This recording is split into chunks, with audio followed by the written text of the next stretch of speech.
Purchase committee की meeting वैसे तो अब महीने भर बात करते हैं, लेकिन विशेष कारण से थोड़ा जल्दी करनी पड़ गई थी, क्योंकि जो हमारे पावर प्लांट्स हैं उन पावर प्लांट्स में जो पोल्यूशन के कारण से जितना एमिशन धुएं का हो रहा था उसके कारण से एक टाइमलाइन उसकी तय की गई थी। एनजीटी ने टाइमलाइन तय की थी, उसके कुछ ऑपरेटर्स है उसको खरीदना था और साथ में कुछ बैंडविड्थ सर्विसेज, इसका भी एक महत्वपूर्ण टेंडर था। कुल 8 आइटम में से 5 आइटम्स का आज एक प्रकार से फाइनल हुए हैं टेंडर्स।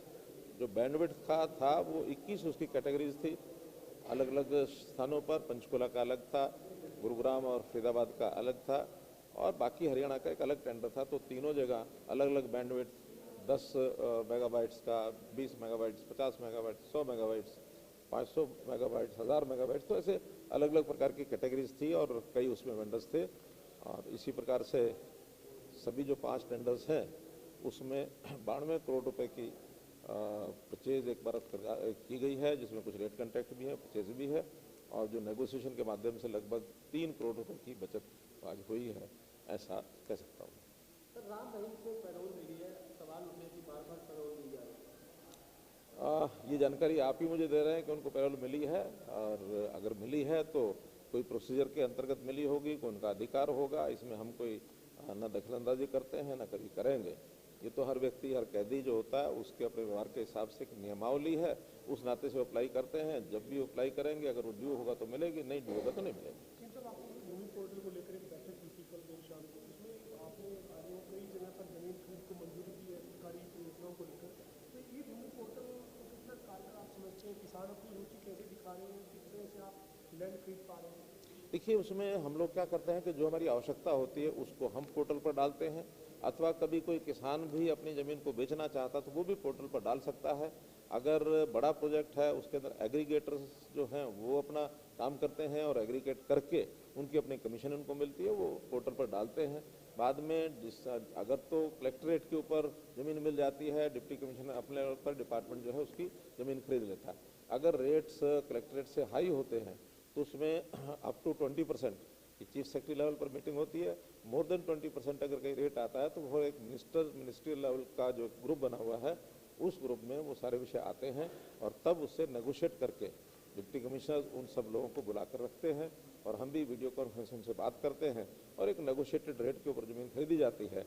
क्योंकि अब ये जो लैंड एक्विजिशन का जो एक्ट बना है उसमें बहुत ही कई प्रकार की कठिनाइयाँ उसमें आती थी, लेकिन ये प्रयोग सफल हुआ है। 1000 एकड़ से ऊपर अभी पिछले दिनों में हम खरीद चुके हैं।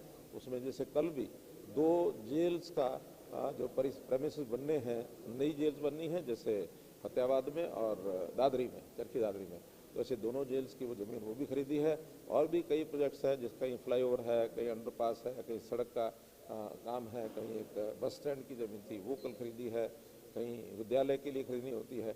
तो ऐसा जब प्रचारित करते हैं तो उसमें से जो लोग उस एरिया के होते हैं वो अपने आप उसके अंदर उस ई भूमि में अपनी जो ज़मीन का रेट और एरिया वो सब पहले से डिप्टी कमिश्नर के लेवल के ऊपर फ्री फ्रॉम ऑल इनकम्बरेंसेस वो ज़मीन है तो उसका जो सर्टिफिकेट वो लोड किया जाता है, तो वो ज़मीन खरीदी जाती है। मैंने बताया 92 करोड़ रुपये।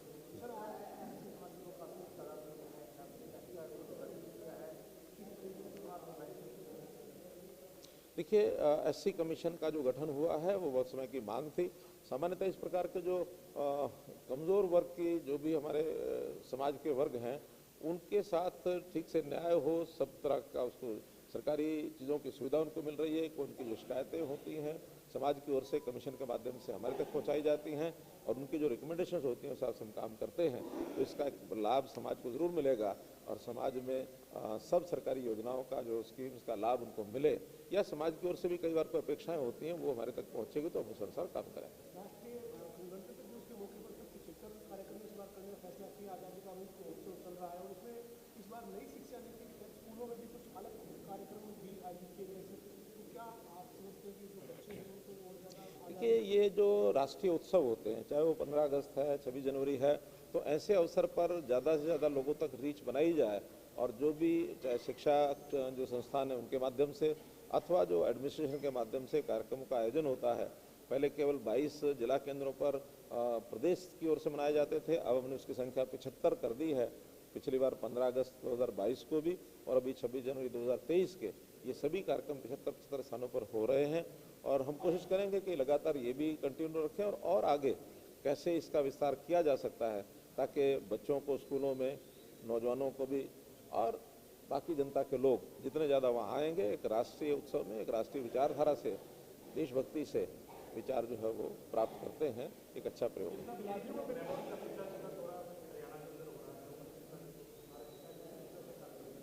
नहीं, कार्यक्रम होगा, बहुत बढ़िया ढंग से होगा, जोरदार होगा। आपको भी निमंत्रण है, आप आइए।